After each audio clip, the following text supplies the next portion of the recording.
been Reppond. Welcome to my YouTube broadcast. Today is October 18th, 2023.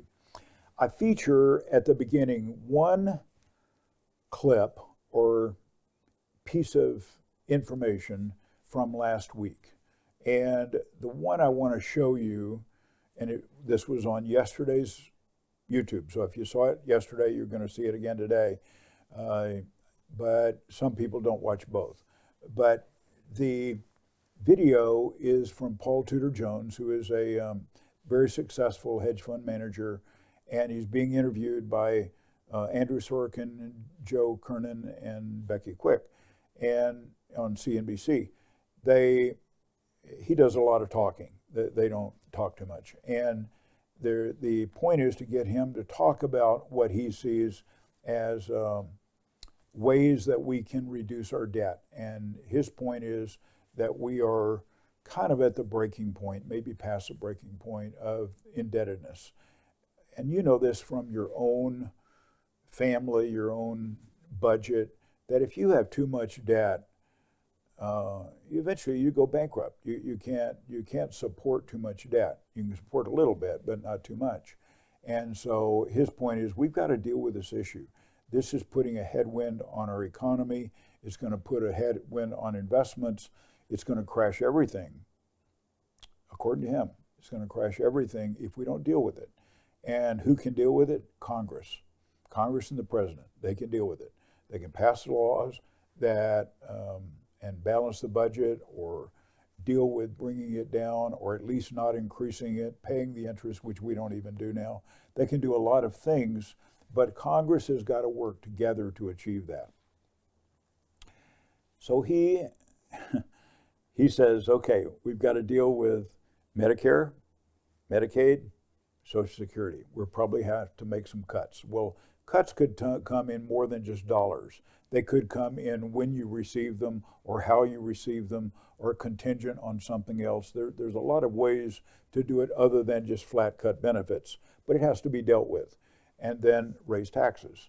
And again, he says raise taxes on the wealthiest people. Okay, well, those are unpopular. So by saying all of that, he probably offended just about everybody watching this video. But it has got to be dealt with. And if it's not dealt with, the pill that we have to swallow to fix this is a smaller pill, a more tasteful pill than the pill we'll have to swallow if we don't deal with it. So anyway, I want to replay this. These are a combination of some clips. It'll last a few minutes. And I thought it was insightful because he's not a politician. He's coming at it as a common sense business guy, investment guy. And but I thought it's insightful. It would be hard for us, hard for me, to vote for somebody who said, I want to raise your taxes. Oh, and by the way, any entitlement program, if you get Social Security or whatever, you're probably going to have that limited in some way. And oh yeah, and I want to vote for that guy. How many of us would do that? Probably not many, but that's why we come into the equation. We've got to think about how do we, as a country, deal with this, not me looking out for my own interests. So anyway, take a listen to this, and then I'll get into the dashboards. You just said, would you want to own equities? I mean, there's also the question of what you think is going on in the United States with our economy, with the rest of the world, with what the Federal Reserve is or isn't going to do. It's a really challenging time to want to be an equity investor in U.S. stocks right now. It's really hard because, again, you've got the geopolitical uncertainty, which I think, come to live with to a certain extent. But again, all those have the ability to have a nonlinear outcome. So something not just business as usual. But I think equally as much of a problem is the fiscal situation that we're facing in the United States, which is going to require a completely different political mentality. That's pretty telling. So we're, the possibility of a real possibility of a nuclear war is there, but our fiscal situation is just as bad. That's a statement. So black swans, Paul, they're not black swans anymore. They're actual quantifiable risks. We need a new word for black swans. There's like 4 or 5 of them that used to be, you didn't even have to really, if it happened, we're all gone anyway, so you don't worry about it. But now they're actually something that are on your radar. Well, so is a pandemic, which was on your radar in Davos before anyone knew the word. I would say the fiscal situation is very different from other cataclysmic events that we've suffered as a country. It's not Pearl Harbor. It's not 9/11. It's not COVID, where we did not see them coming. They were external shocks. The fiscal situation we have is one that's really clear, and there are obvious remedies for it, and it's something that we're going to have to deal with. It's not part of the political dialogue yet, really. I don't think so. Entitlements again. Well, it's a variety of things. But so mostly. If you just think about what's happened since really in the last 3 or 4 months, we're getting ready. I don't know if we'll have a Minsky moment in the bond market. I don't know if we'll have that point of recognition, but we're going to have the grinding reality that with 122% of debt to GDP, as interest costs go up the United States, you get in this vicious circle where higher interest rates cause higher funding costs, cause higher debt issuance, which cause further bond liquidation, which cause higher rates, which put us in an untenable fiscal position. Our interest bill is going to very shortly exceed our defense spending in just a couple of years. It's probably in 4 or 5 years, ceteris paribus, we'll have the highest interest bill as a percentage of GDP that we've ever had. It'll probably be close to 20% of your taxes will go to pay interest on the debt unless we do something. We're going to have fiscal retrenchment. We're going to have to sacrifice. We're going to have to cut spending. We're going to have to deal with entitlements. We're going to have to change Social Security. We're going to have to limit Medicare and Medicaid. We're going to have to raise taxes on the very wealthy. We have, right now, here's what the bond market is telling you. Last year, or this year rather, we had $2.3 trillion of funding that the private sector is required to find the funding for. So that has caused a 100 basis point spike in bond yields. In 2024, it's going to be $2.7 trillion in the U.S., $2.7 trillion. Almost 10% of our budget is going to have to be to fund our federal spending. So it doesn't matter what the Federal Reserve says at this point. They've lost control. This is going to be the bond market talking and setting. Yeah, the bond market. So what's happening is, and why we're probably going to go into recession sometime in the first quarter of next year, probably because the bond market, simply through supply and demand, is going to deliver more rate hikes because we don't have a clearing price yet for long-term debt. And so those rate hikes are probably going to tip us into recession. Okay, now the dashboards. So this past week was mostly positive with the various indexes. So I'm dealing with the NASDAQ 100, the S&P 500, the Dow, the Russell 2000 U.S. indexes, and then the 2 foreign indexes, developed markets and undeveloped markets, and then the long-term government bond. And those are all listed there in this list. And the symbols are on the left, the description is in the second column, and the results for this past week, the gain or loss is listed in the yellow box. The most positive were the S&P and the Dow, and the most negative was the small cap. Small cap index, the Russell 2000, is under a lot of pressure. And it is down for the year, in the pink box, it's down for the year 2.35%, negative for this year. The most positive is the NASDAQ 100 and the S&P. A couple of indexes are positive, a couple of indexes are negative, and then the bonds down 12% year to date. Wow. And that is your insurance policy against a declining equity market. As a result of this, as it stood on Friday, there were 3 instances that were higher than their moving averages: the 20, the 50, the 100, and 200-day moving averages. The NASDAQ 100 was above 2, so 2 green dots in the first row. The S&P 500 above 1 moving average, the 200-day moving average. Every other moving average and every other index was negative, below those moving averages. The S&P 500 breaks down into 11 different sectors of the economy. And those are listed in the second column. On the far left column are the symbols, the ETF symbols. And you can see most of those were positive for the week. The most positive by far was energy, and behind that was real estate. There were some that were negative: consumer discretionary, basic materials, and retail were negative.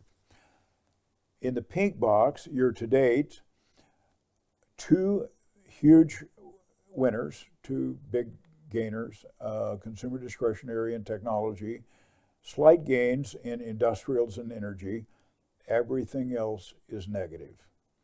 And the most negative was consumer staples, so XOP. So there are 8 green dots out of a potential of 44. So 11 sectors, 4 moving averages, that's 44. 8 out of 44 were positive. So basically the stock market is in a pretty negative position at this point. Can it go lower? I think it absolutely can. Can it go higher? It can go higher. So, but I think at this point, my opinion is that the market has not yet washed out all of the fair weather players in the market. People are still too optimistic. Stocks are still overvalued. Inflation and interest rates are still going up. It does not appear that we are positioned right now for another bull market run. Now, what can happen is that the market can go up in the short run and then go ahead and finish collapsing. Until it really exhausts itself and collapses, it's not ready for another bull market. That's the way cycles work. And so if cycles continue to occur the way they've occurred in the past, we are going to see a further decline before we get to see a more positive run in the market. I think both are in our future. It appears to me that for now, what's in our future mostly is negative, a downward market. Following that, if we can get enough of excess out of the system, then it's ready to take off, and it's done this many times. You can look back at 2003, 2009, 2018, 2022. Every time that it gets far enough down and exhausts itself, then it takes off, even for an intermediate period of time. Okay, this is the S&P 500. This is an 18-month chart. It's a weekly chart. 1 move equals 1 week. And the black arrow is about a 12-month period of time. You can see the trajectory of the S&P is up. Now, during the last 2 or 3 months, you can see at the end of far right of the chart that it is starting to come down. It is now below its 20-period moving average. Now, this is 20 period because each period here is a week. This is different than a daily chart. So, and it did go up this past week. So,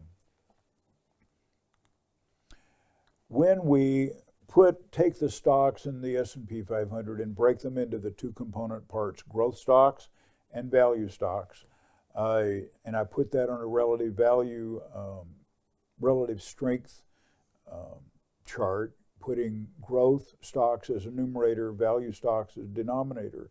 What that means is when there's a movement of this line that goes up, that favors growth stocks. When it goes down, that favors value. So you can see for the past week that growth was in favor because it went up, and it has gone, generally since the beginning of the year, growth has been in favor, even though it has gone up and down some.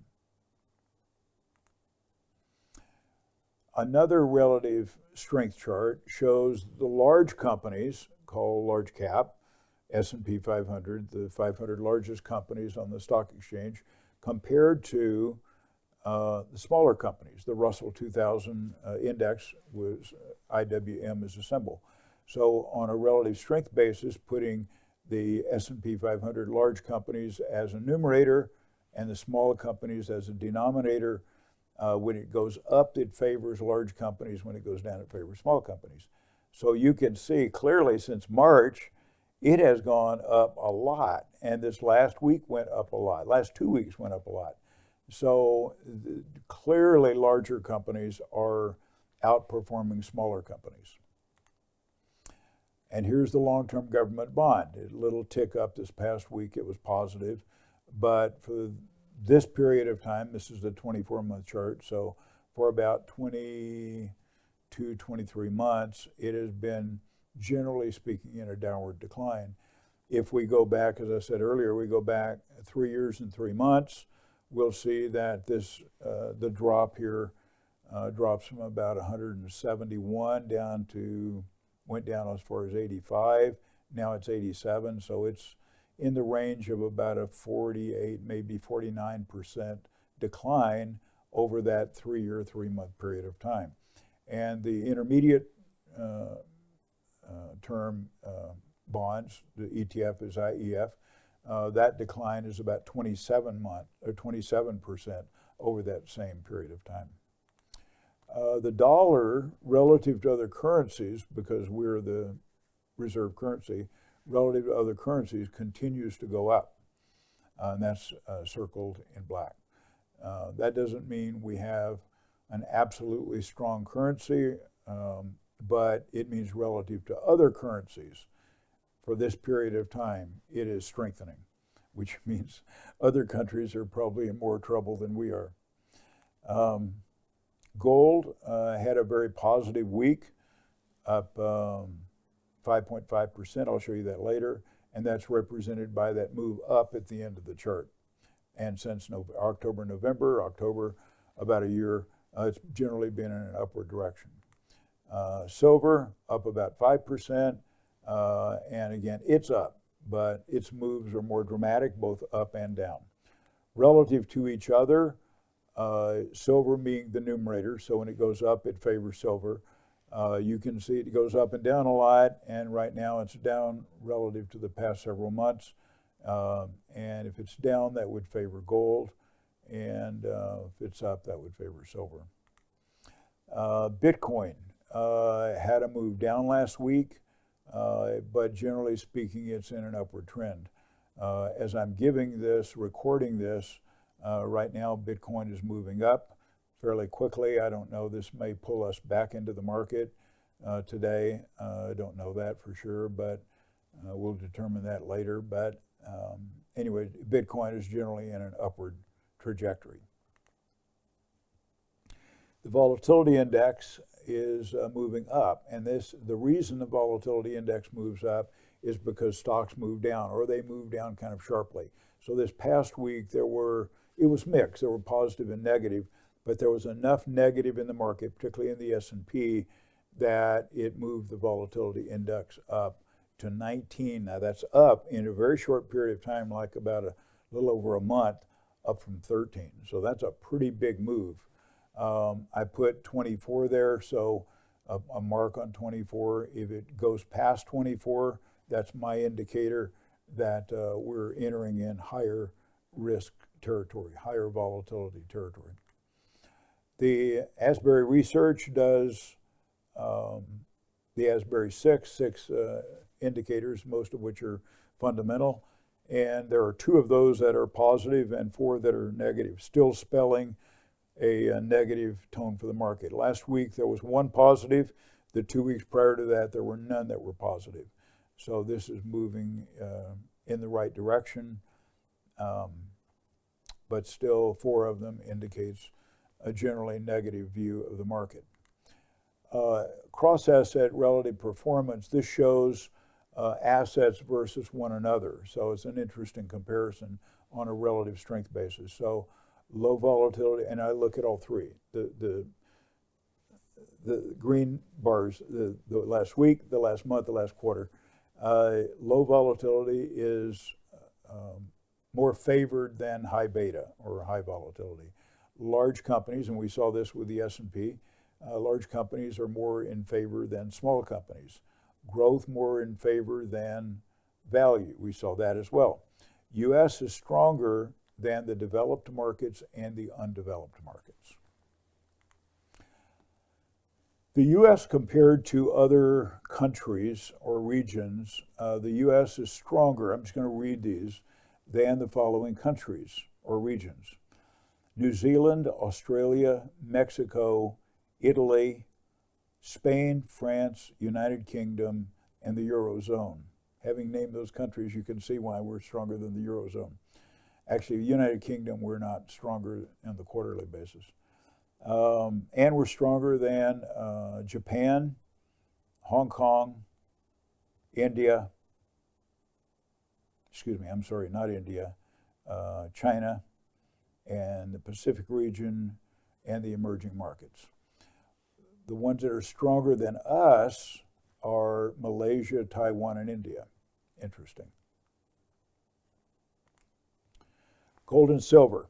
The spot price of gold and silver as of the close on Friday was $19.37, silver $22.78. And as I indicated, gold, that was an increase of 5.5%. With silver, that was an increase of 5% from the previous week. The gold-silver ratio is 85-1, favoring this is a better time, based on that ratio, to be buying silver. Silver has more upside when the ratio is in this range than gold does, historically. A monster box of silver, monster box meaning 500 rounds of generic silver, is $12,520, and that includes a $2.26 markup on top of spot. So that total, when you look at the spot price, which I just gave you, I think it was $22.78, put $2.26 on top of that is $25.04 for a monster box of 500, and for one tube of 20, it is $25.54. It's about a 50-cent markup additional for the smaller quantity. The source of this information is my son, Preston. A minimum wage hike. Workers at McDonald's are celebrating, but the mother going to buy the Happy Meal is not so happy. $15 for a Happy Meal, so the cartoon says. There is a price for higher wages. And, you know, we want adequate wages for workers, including those workers at McDonald's or other hospitality places. They're usually not paid a lot. We would want that. That's a good thing for them. But who pays for it? It is inflationary. We pay for it. Are you willing to pay that? If we are, then we can, you know, encourage higher wages for those people. But when you mandate it as a minimum wage and a minimum wage hike, there are consequences. If you have questions or comments, leave them in the comments section below. Thank you for watching. And if you like this, give it a thumbs up. Share it if you like it. Subscribe. Hit the bell for notifications. You can do all of that if you want. And again, thank you for watching.